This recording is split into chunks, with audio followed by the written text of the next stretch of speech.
I'm Danielle, and this is my Catholic Witness.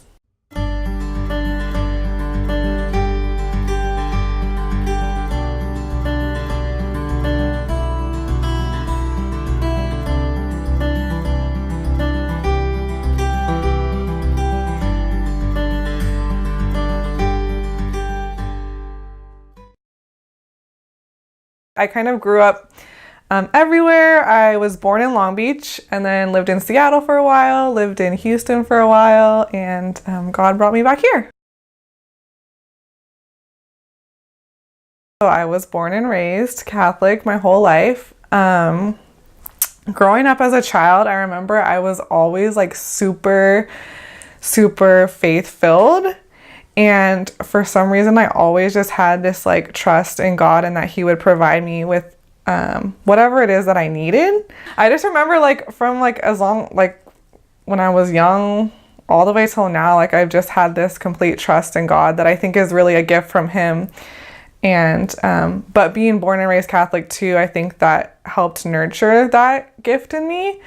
And so I was always raised going to Mass on Sundays as a family and going to religious ed after school. And it was always kind of like a community thing as well, which I think was huge for me because I had people who were on similar journeys with me like my entire life. So they were constantly walking that same path like towards God with me. It was kind of cool because moving kind of segmented like portions of my life. So when I was a baby, I was born and raised here in Huntington Beach, and I was actually baptized by Father Joe, who's the pastor of our parish now. I remember like Sunday school and like vacation Bible school, sort of.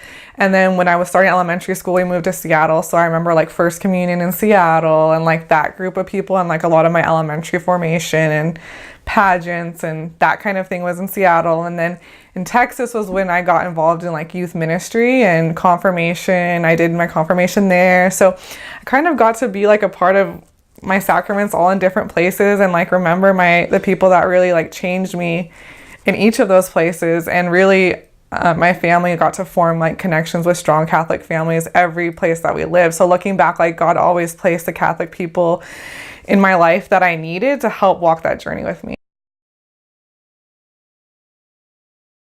The person that consistently has influenced my faith throughout my lifetime is my mom, because she was always the number one example of what faith lived out looked like and really what love lived out looked like. And realizing that love is not just like a fun thing always, but sometimes it's like a challenging thing. But her overcoming whatever odds were against her, she like struggled a lot with different things throughout her childhood and her adult life that required her to kind of fully trust in God. And so I think watching how God provided for her really allowed me to see that God was going to provide for me too.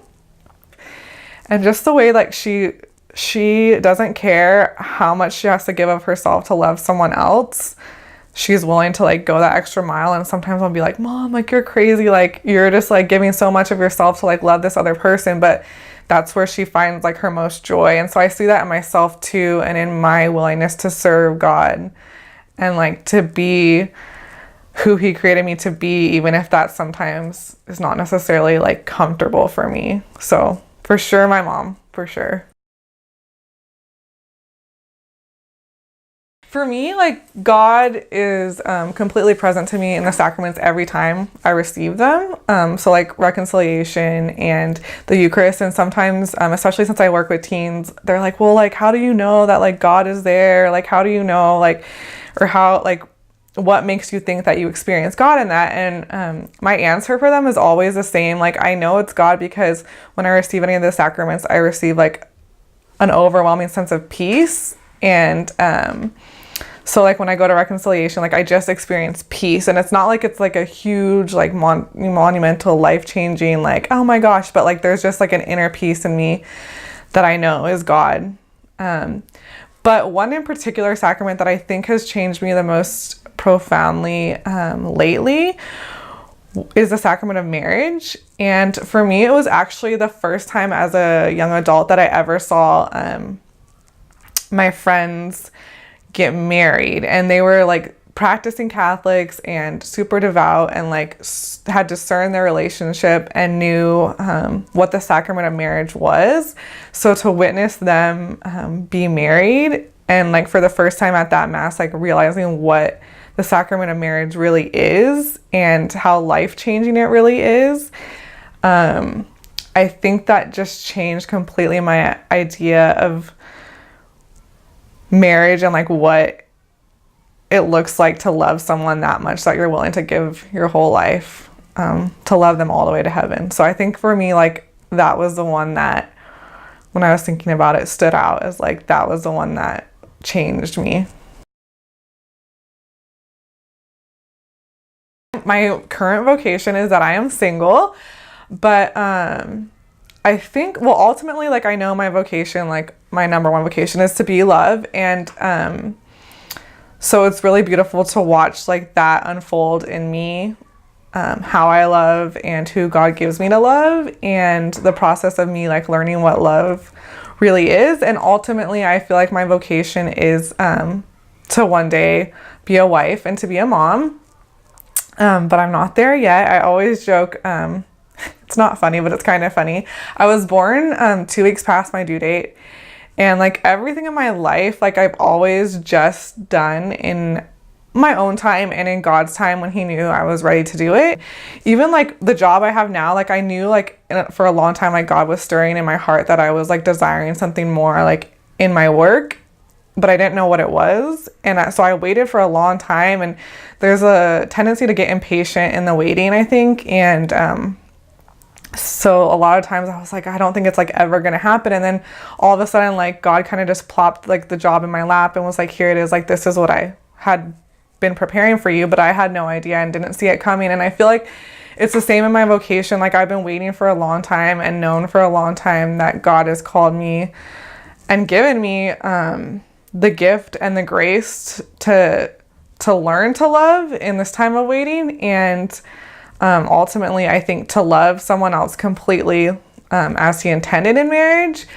So, but I still have this impatience in me and this like struggle in the waiting to reach that moment. But I know like when the time is right, God's gonna just, because I trust, but he's gonna be like, all right, here it is. But I know like he created those desires in my heart. And so it's actually really beautiful watching those desires to love play out outside of marriage, because I always thought when I pictured my life that like by now like I would have like, you know, a husband and kids and, you know, all of that. And I don't, but like I'm so full and so happy anyways. And so I think that makes me all the more prepared for like when I do meet the man that God like has intended for me to love, because I've gotten a lot of time on my own to journey with God and to like really fall in love with him.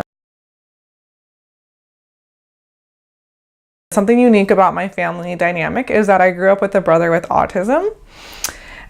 So I'm the oldest of 4 and he's the third of 4. And so growing up, I remember that it was always quite obvious that my family was different from every other family. And I like just remembering like, you know, at my dance recitals, like both parents usually weren't there because someone had to be with my brother, or that we had planned to do some family outing and my brother was upset so we didn't get to, or my friends couldn't come over because he was having a bad day or whatever it was. I just remember like always knowing that my family was different. And so that was like a huge challenge for us, and watching my parents have to figure out what was best for Sean and have to fight for whatever he needed, or constantly going to meetings or constantly meeting with therapists, or my mom organizing, you know, everyone's schedule so that Sean could get what he needed as well. And so that was a huge challenge, and probably the biggest challenge, because with Sean, like there's no guarantees ever. And so even like today, like it's still probably a big challenge because like we don't know like what Sean's life looks like in the future. Like I know for my other brothers that they'll be okay and they'll, you know, find careers and they'll find, you know, families or whatever God calls them to. But with Sean, it looks different because we don't know like what he's really capable of and how much he can be on his own. So it's scary. But I think the beauty in it is that God was in my relationship with Sean from the beginning, and he really helped us develop a special friendship. And I always used to say that Sean was to me like an example of Christ's love, because he, no matter like how mean I am or how gross I look when I wake up in the morning or how dumb my joke is, like he's constantly like loving me. And so I always thought like he was an example of Christ's love to me. But as I've gotten older, I've kind of started to realize that the challenge of having Sean in my life was actually like a beautiful example to me of how to love like Christ. Because the reality is that while Sean always, you know, will love me and says he loves me, like there's not really like anything he can like do to show that except for be himself.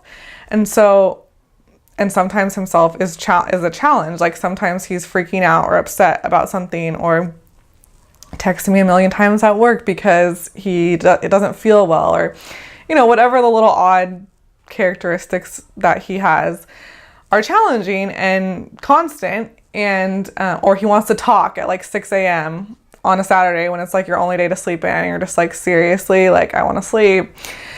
But like in realizing that I love Sean so much that I would do anything to make sure he's happy, and I would do anything to fight for what he needs, and like and watching my parents be the same way for him.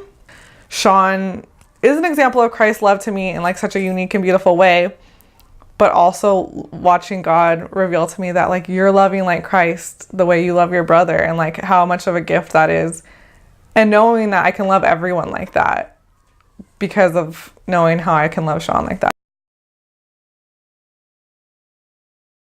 I think like my favorite tradition that I didn't realize like every Catholic family doesn't really do was celebrating the Epiphany.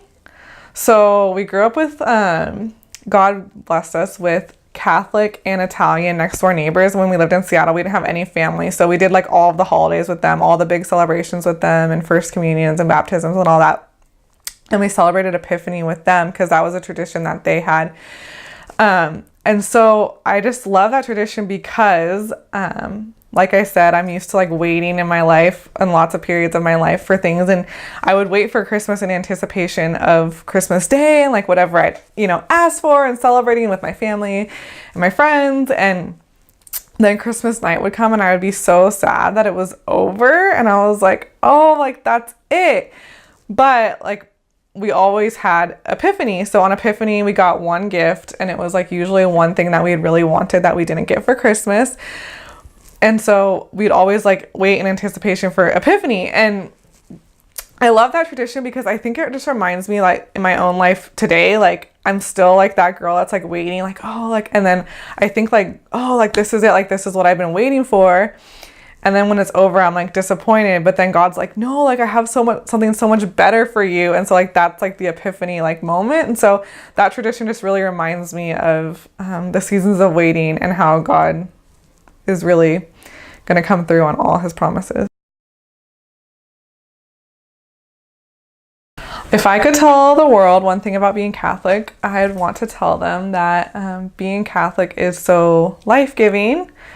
I think so often the Catholic Church kind of gets put on a pedestal for like the rules and the no's, and people focus so much on that instead of like the yes that being Catholic is, and especially the sacraments and how life-giving and filling they are. And I think once you find God in the sacraments, like you're changed forever and your life doesn't work without it, you know? So to me, I mean, I'm a little biased because being Catholic is the only thing I've ever known, but yeah, to me, being Catholic is being alive.